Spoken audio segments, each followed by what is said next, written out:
걸어 배 가까이 오심을 보고 두려워하거늘 이르실되 내니 두려워하지 말라 하신대 이에 기뻐서 배로 영접하니 배는 곧 그들이 가려던 땅에 이르렀더라. 아멘. 할렐루야. 새벽에 여러분을 배워서 얼마나 감사한지요. 늘 여러분들은 저한테는 존귀하고 복된 성도들이지만 특별히 새벽에 오신 분들은 제가 더욱더 VIP로 모시도록 하겠습니다. 우리 이제 경찰 조직에서는 VIP 오신다 그러면 아시는 것처럼 대통령이 이제 간혹 오실 때가 있거든요. 그때는 초비상이에요. 최고의 그 귀빈이 오신다고 최선을 다해서 준비를 하거든요. 그렇습니다.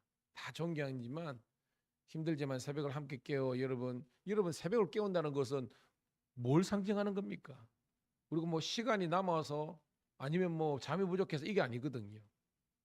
우리의 어떻게 보면 가장 육체적으로 연약할 수 있는 부분이지만 이것조차도 하나님께 드리고 우리가 하나님을 예배할 때 하나님께서 새벽에 도와주시려 했기 때문에 저와 여러분의 인생과 목회의 문제가 얽혔을지라도 우리가 기도하면 주님께서 이거를 아주 순적하게 해결해 주시는 은혜가 있는 줄로 믿습니다.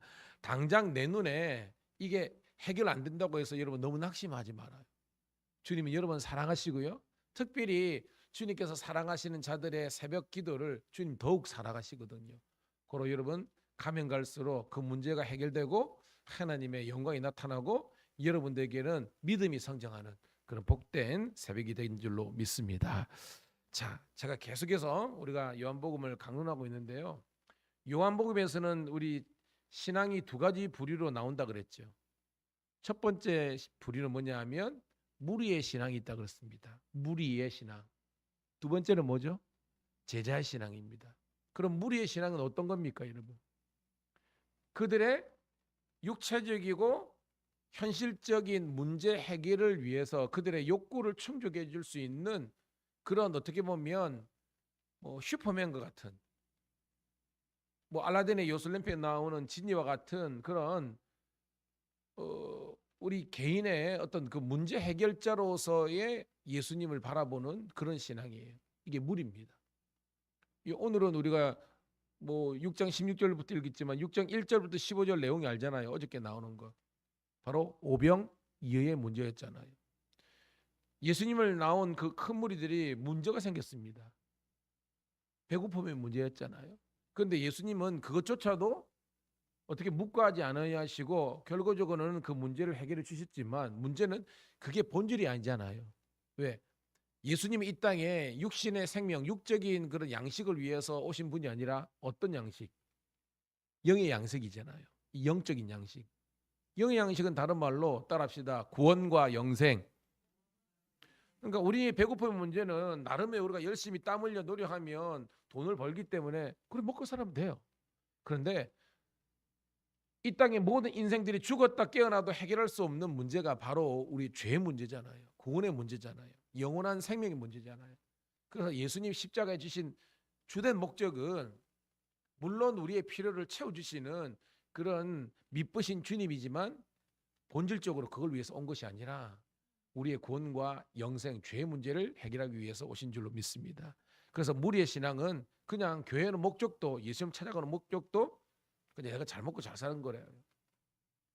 그런데 이 제자의 신앙은 두 번째죠. 그게 아니라는 겁니다. 제자는 뭐냐 하면 주를 위해서 기꺼이 죽을 수 있는 자들이 제자라는 겁니다. 오늘도 여러분 그런 신앙 되기를 간절히 소원합니다. 우리가 그냥 교회 오는 목적이 예수를 믿는 목적이 이 땅에서 잘 되고 잘 먹고 잘 사는 그런 것이 아니라 주님께서 오신 목적이 뜻이 있는데 우리도 왜냐하면 제자는 스승의 가르침을 따라가는 존재 아닙니까? 예수님도 십자가를 지시는 삶을 살았기 때문에 저와 여러분들도 십자가를 지고 그분의 길을 묵묵히 따라갈 수 있는 것이 제자의 신앙이라는 거예요. 예수님을 배반해서 나간 제자도 있지만 대부분의 여러분 제자들은 나중에 다시 회심하잖아, 그죠? 예수님의 부활 사건, 그다음에 그 사도행전에 우리 성령을 받은 다음에 어떻게 되겠습니까? 다 죽었어요. 순교의 제물로 드려졌잖아요. 이게 뭐예요? 예수님이 가신 십자가의 길을 제자들도 같이 간 겁니다. 여러분 이게 힘들고 어려운 것 우리 다 알잖아요. 하지만 그 길이 바른 길이라는 겁니다. 오늘도 여러분 그 길을 함께 우리가 걸어갈 수 있는 우리가 되기를 축복합니다. 자, 오늘 그 장면의 그 다음의 장면이거든요. 짧은 본문이지만 굉장한 그런 메시지가 있어요. 자, 16절 시작. 저물매 제자들이 배에서 바다에 내려가서 17절 배를 타고 바다를 건너 가버나움으로 가는데 이미 어두웠고 예수는 아직 그들에게 오시지 아니하셨더니라고 되어 있습니다. 자, 예수님 어디 계세요? 그러면 어저께 그러면 그죠? 아직까지 그죠? 배를 타시지 않은 거잖아요, 그죠? 그러니까 우린 장소를 알잖아요. 오병이어가 일어나는 그 일어났던 사건의 장소가 우리 요한복음에는 쑥 지나가지만 어디입니까, 여러분? 일반적으로 베세다 들녘이라고 알잖아요, 그죠? 여러분 예배 마치고 요 밖에서 받으면 신약 지도가 있거든요. 이 갈릴리가 있으면 여러분 기준으로 오른쪽이 이제 베세다예요. 그리고 건너편이 가버나움입니다. 그러니까 이 오병이어의 기적이 일어난 다음에 사람들이 예수님을 뭐를 만들려고 했어요, 여러분? 어디 성경 보니까 임금, 왕. 왜? 예수님이 우리 왕이라면 우리는 이거 먹고 사는 문제, 배고픔 문제 이거 우리가 다 해결할 수 있다고 생각했거든요. 왕이 되셔서 했는데 예수님은 그래 내가 왕 될게 이러셨어요. 예수님 어떻게 했어요? 어저께 15절에 혼자 산에 올라가시니라. 이게 뭐예요? 그 무리들의 현실적인 요청을 따라서 그냥 군중심리에서 나는 왕 되는데 안 되는 겁니다. 예수님은 진짜 왕이에요? 아니에요? 왕이잖아요. 그런데 예수님은 이 땅에 뭘 오셨습니까? 종으로 오신 거예요. 이게 중요한 겁니다. 그분은 진짜 왕입니다. 헤롯이나 이런 사람들은 그냥 왕인 것 하는 것처럼 진짜 왕 되신 예수님께서 종으로 오신 겁니다. 그런데 백성들은 모르고요. 그냥 막 왕 되려니까 예수님은 딱 거절하시고 거절 의사를 확실히 표현하시고 홀로 산에 가셨더라. 이게 뭐예요? 세상에 그런 민심의 어떤 흐름인 것이 아니라 철저히 하나님의 뜻을 이루어드리는 그런 삶을 사신 줄로 믿습니다. 그게 뭐예요? 겸손과 내려놓음과 십자가의 길을 거셨다는 겁니다. 대신에 제자들은 예수님께서 우리가 요한복음은 쓱 지나가지만 다른 복음서는 뭐예요? 재촉해서 뭐예요? 건너편으로 보내신 겁니다. 즉 베세다에서 가버나움으로 보내시는 겁니다. 오늘은 그 베세다에서 이제 가다가 일어난 사건이잖아요. 자, 우리는 알잖아요. 이 갈릴리가 이런 바다라고 그러죠. 민물이죠, 그죠? 원래는요 조용합니다. 그런데 이 바다가 막 흉흉할 때가 있죠. 언제요, 여러분? 저기 그죠? 일어나는 것처럼 갈릴리는 해수면 얼마나 그랬어요, 여러분? 마이너스 200입니다. 사해는 마이너스 400 정도 된대요. 그래서 생각해 보세요. 해수면에서 200m 있는 여기에서 저기 홀몬산부터 하는 골바람이 확 일어나면요. 성경학자들은 심할 때는 4m에서 심지어는 6m 정도로 일어난다는 겁니다. 여러분 바다에서도요 4m 일어나면 난리 납니다. 이런 일기예보 보면요. 근데 이 민물에서 4m 바람이 인다는 것은요. 그때는 뭐 거의 동력선도 아니고 돛담배 같은 건데요. 난리가 난 상황이라는 겁니다. 예전에 제가 한번 PPT로 그죠 렘브란트의 그 풍랑이 이런 갈릴리 보여준 적 있잖아요. 상상해 보세요. 그러니까 저와 여러분의 인생이 지금 막 요동치는 겁니다. 타고 있는 제자들 아시죠? 대부분이 뭐예요, 여러분? 갈릴리 어부 아닙니까?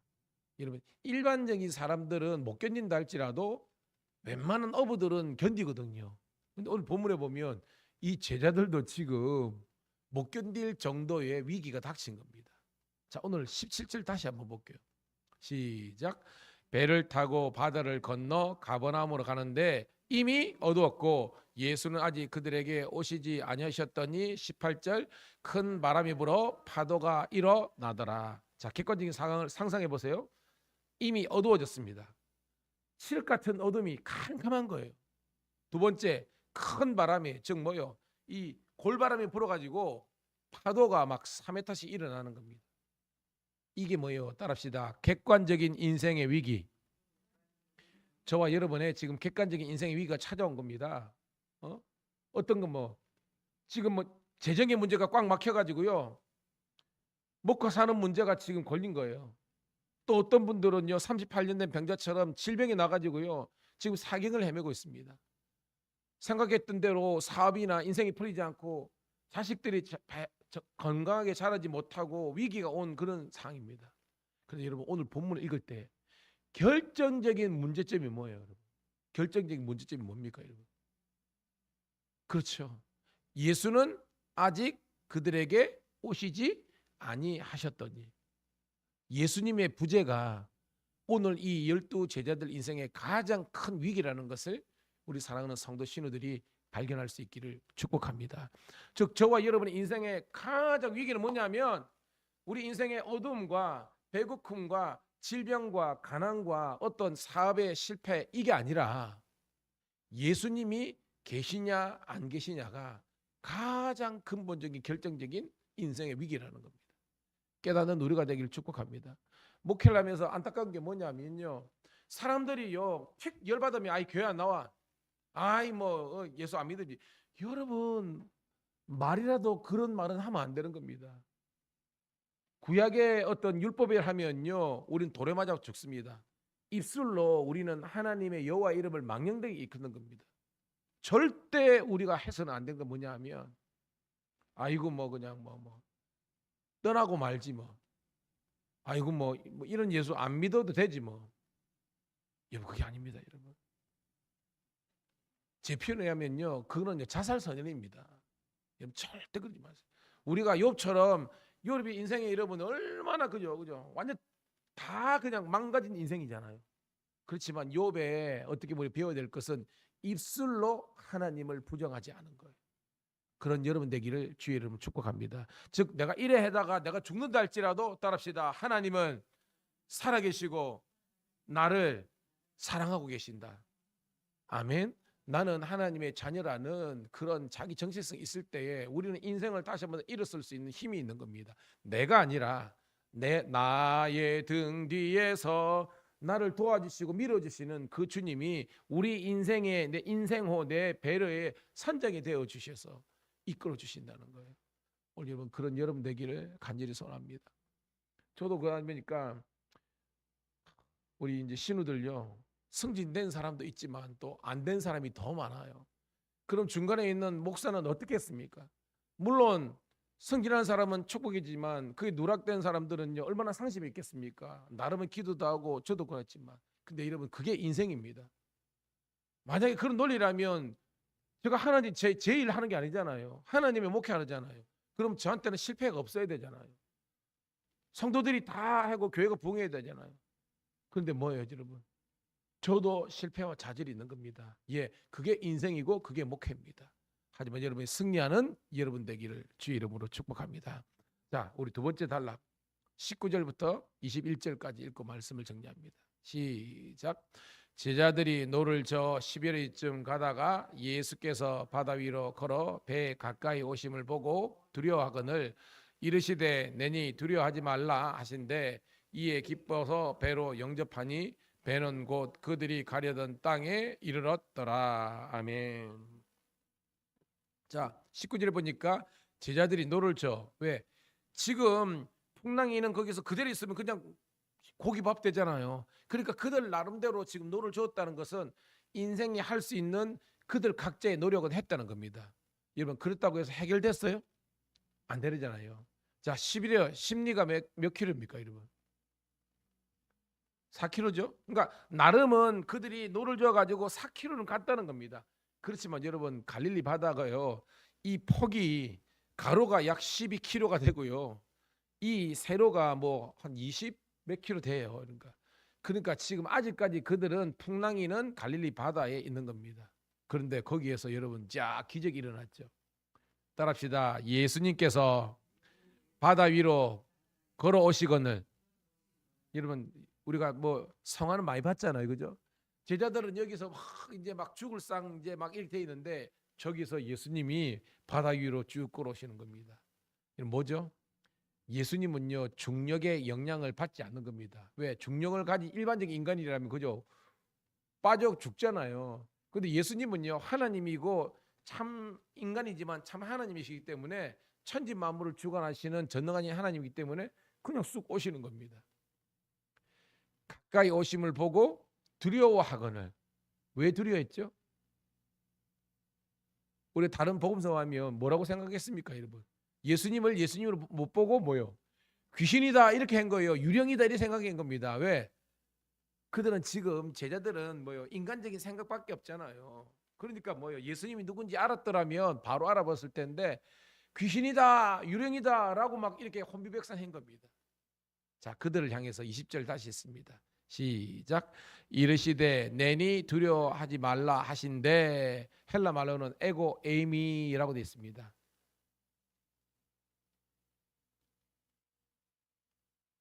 이 에고 에이미는 뜻이 뭐냐면 나야 이런 뜻이에요.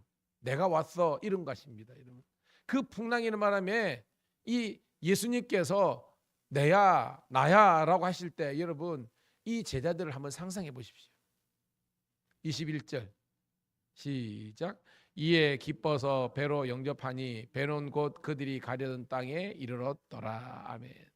이 기쁨이 복음 대신 예수님을 만난 인생이 누릴 수 있는 최고의 감정이 기쁨이라는 겁니다.